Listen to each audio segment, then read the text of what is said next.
Hi, welcome to a new video. This is a good one, especially if you have been loving watercolor like I have been. I already did post a video all about creating my first professional watercolor palette, which I will link down below in case you haven't seen it and you want to. And this is just going to be a little update. So about a year ago, I was lucky enough to go to my local craft store and all the professional watercolors were on clearance. Unfortunately, it was because they were no longer going to be selling them, but since they cost less than $2, I grabbed what colors I could. So again, if you've seen my last video about putting together my first professional watercolor palette, I talked about how I limited myself to just one brand of watercolor to better learn about the qualities of just that one brand. And I chose Daniel Smith. But since these were so affordable, I thought it was the perfect opportunity to begin experimenting with another brand of watercolor. They were pretty picked through, but I grabbed 13 watercolors, all from Winsor and Newton, one of the other main brands I had been wanting to test out. It took some time, but I've been really happy with a lot of the colors I picked up from this lucky clearance sale, and they've really extended the abilities of my watercolor palette. So today I'm going to be going over these Winsor and Newton watercolors, and I hope it gives you some ideas for your own palette. So just a quick overview of where I am with my watercolor palette now. With these new 13 watercolors from Winsor and Newton, I now had a palette of 25 watercolors. Still less than half of the large aluminum watercolor palette I had bought, but as this journey to build this watercolor palette has continued, I'm really glad I took it so slow and spent the time to really learn about the colors that I slowly picked up. I wanted to start with a palette that was all just variations of primary colors, not necessarily because I want to just have a purist watercolor palette, but I know that it helps you really learn about all the options for primary colors and the mixtures you have the ability to make with them. And that's been very insightful for me. However, after really using the first 12 watercolors that I had gotten, I noticed that it didn't work for how I like to paint to not have any secondary colors, which I think I've brought up. I get really into the painting process, and having to break up that flow to mix a secondary color really wasn't my favorite. So I tried to solve that dilemma by mixing together my own premixes from the 12 watercolors I had. I was able to mix together 12 different secondary mixtures from those 12 original Daniel Smith watercolors. And surprisingly, it taught me a lot about the colors I had to work with. In the future, with some of these mixes, when they run out, I don't think I'll be adding them back in. But some of the mixes I actually use so frequently that making premixes of them will probably be a mainstay in my future watercolor palette. One thing that really changed with my starting to incorporate these 13 new watercolors was now I had a couple colors that were not variations of primary colors or premixes made from those primary colors. And I was worried about how that was going to work with this system that I had kind of come up with for this palette that I had. But again, there is no substitute for what you learn by actually practicing with the watercolors. And they've kind of found their own place in my palette now and how I like to use them. So diving into these 13 watercolors. So the first watercolor on here is Cerulean. I think I'm saying that right, Cerulean. It's a yellow color. It's an extremely pigmented warm yellow that at times can look like almost a little muddy, but I have really liked this color. It's been an interesting color for mixing, especially since I use yellow in mixtures so much.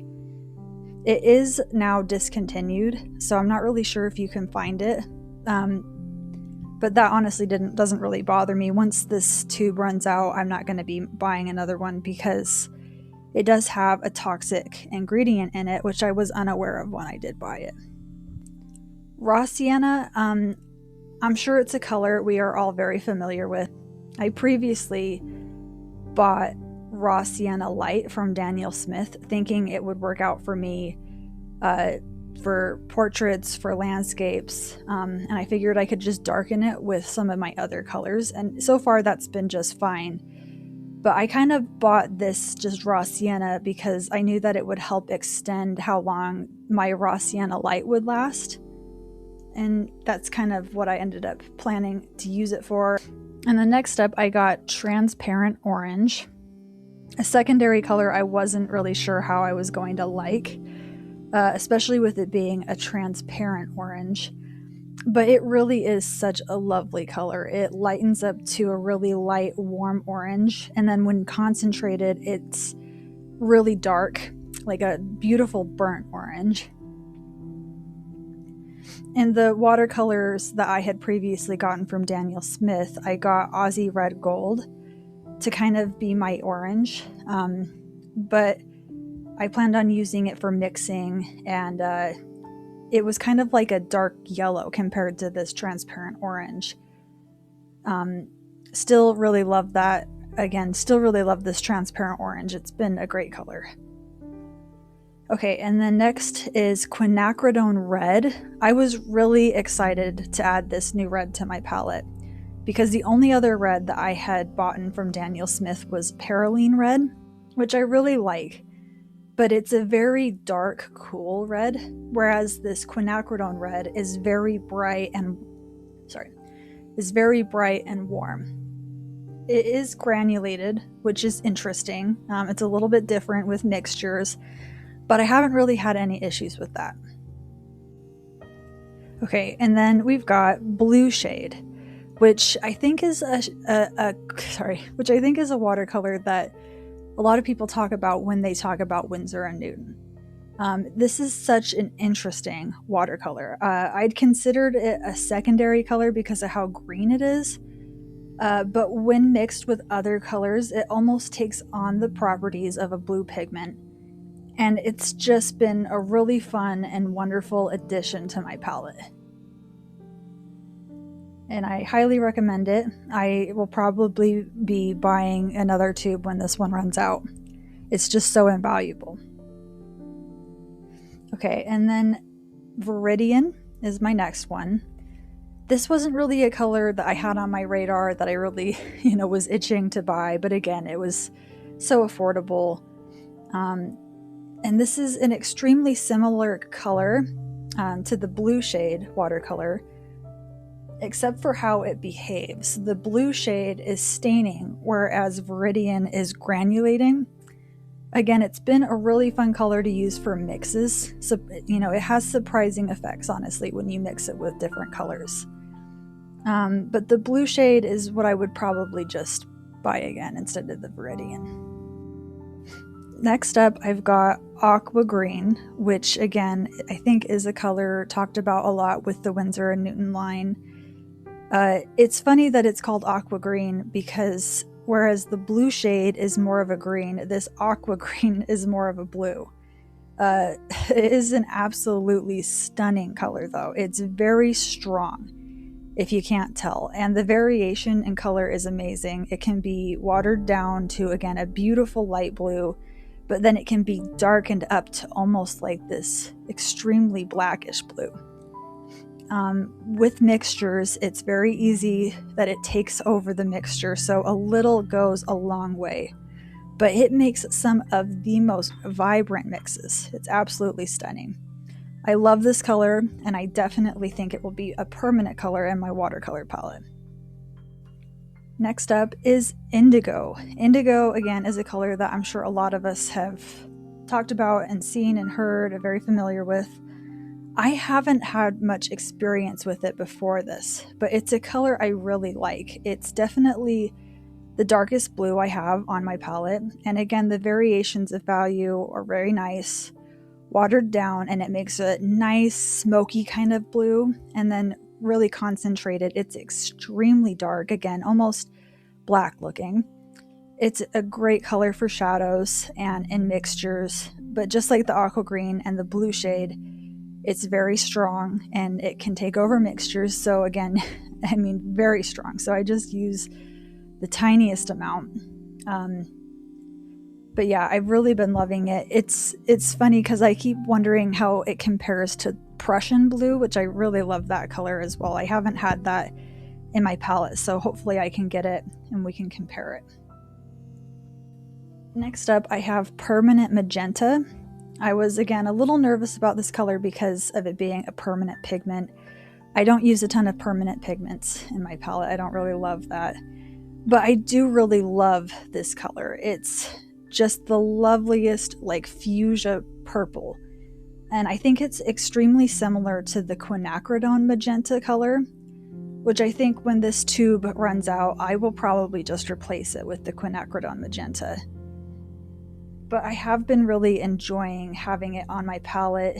It's a staining color, and it washes, it just creates the most smooth washes of color across paper, and it's just so beautiful. And then the other purple that I got is this Permanent Mauve. Permanent Mauve. This is, like, compared to the Permanent Magenta, it's definitely a cooler purple. And when concentrated, it gets a good amount darker than the Permanent Magenta. It's granulated, which is a nice difference, again, compared to the Permanent Magenta, which is staining.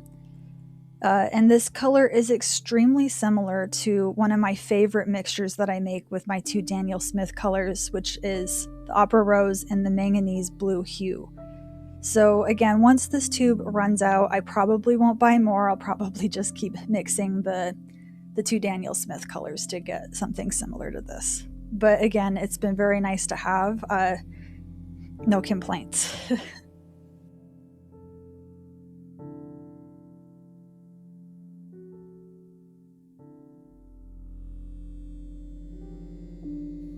All right, and then I have Burnt Umber. And I got this color because I was hoping for a brown that would be concentrated to a really dark brown. But honestly, this is the color I got in this update that I've been the most disappointed about. And it's just because of the texture and consistency. I didn't know this when I bought it, but I know it's something a lot of people bring up when talking about this color now, is that it dries out very quickly. So for how I'm using it in a pan, in a palette, it really doesn't work. It dries up and falls out of the pan and it mixes into my other watercolors, and I've just been hating that. So if you plan on using this color, because it's a great brown color, I mean, really, very versatile. I recommend, again, don't use it in a pan, use it straight from the tube. So I don't know what I'm going to use it for. I'm going to have to figure something out since I can only use it in the tube. But I've heard that the Van Dyke brown is a good substitute for this. So, I mean, if I really had to replace it, maybe I would just go with that. I'm not quite sure, but just being honest. All right, so I wasn't sure what to think about these two darker colors that I got. I don't typically use a lot of darker colors with watercolor painting, which I don't think a lot of people do sometimes, like with watercolor, you just don't really think about that. And when I do, I usually just use like darker colors or a dark mixture that I made with my other watercolors. So I wasn't sure how I was going to use these colors, but I thought it would be fun to experiment.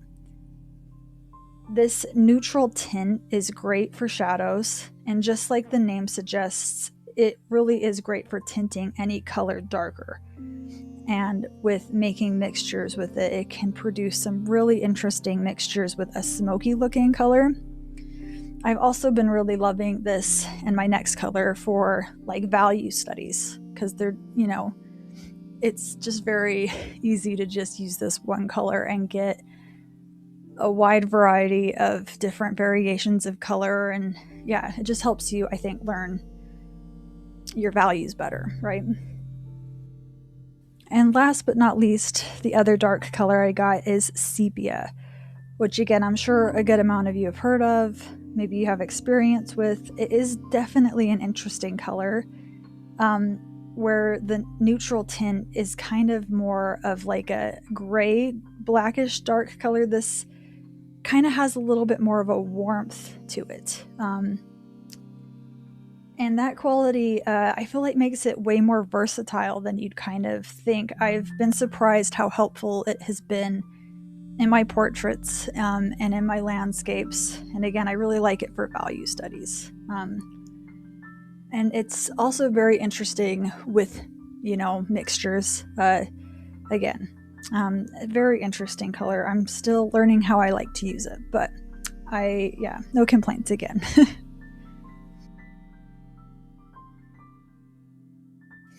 All right, so now that I've gone through my 13 Winsor Newton watercolors that I added to my palette, I just wanted to take a moment before I signed off to talk about how I've been using this palette and kind of a sneak peek of, I just wanted to take a moment to talk about how I've been using this palette and how it's been working for me, and kind of talk about a little bit of a sneak peek I have for what I have planned next on my watercolor journey.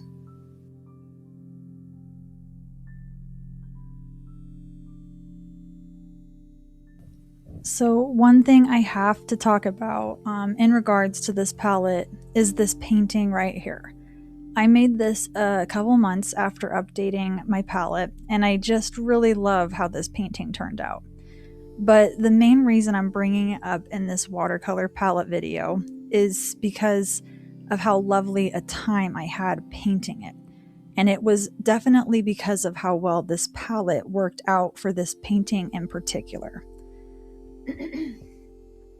At first, when I was using my watercolor palette after updating it with these new Winsor and Newton colors, I was feeling kind of frustrated and discouraged because my palette felt really unthought out and kind of in this state of flux.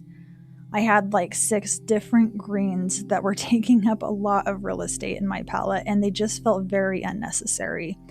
And I also had all these purples, with some of them being very similar to each other, which again felt like a huge waste of space. So as I began planning out this piece, I took extensive notes about what colors I planned to use on each particular part of the painting. And by the time I was done with this painting, I was ultimately very grateful for how this palette had worked out. And it kind of felt like oddly like it was meant to be. Having so many different greens to use was extremely useful for all the foliage in this piece, especially the aqua green and blue shade, as the colors were kind of more of a bluish green, which worked out so well and gave more of a realistic feel, I think, to the plants.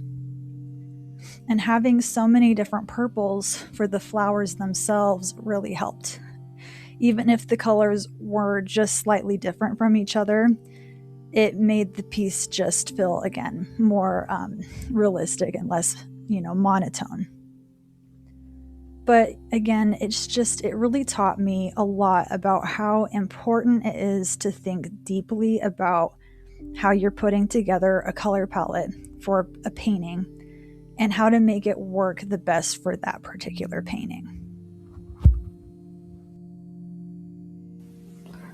So while I rearranged this palette, try to figure out a way to put all these colors in here and give it a refresh, again, I'm just going to kind of talk about how it's been going and where it's going. So I've been using this palette for over a year.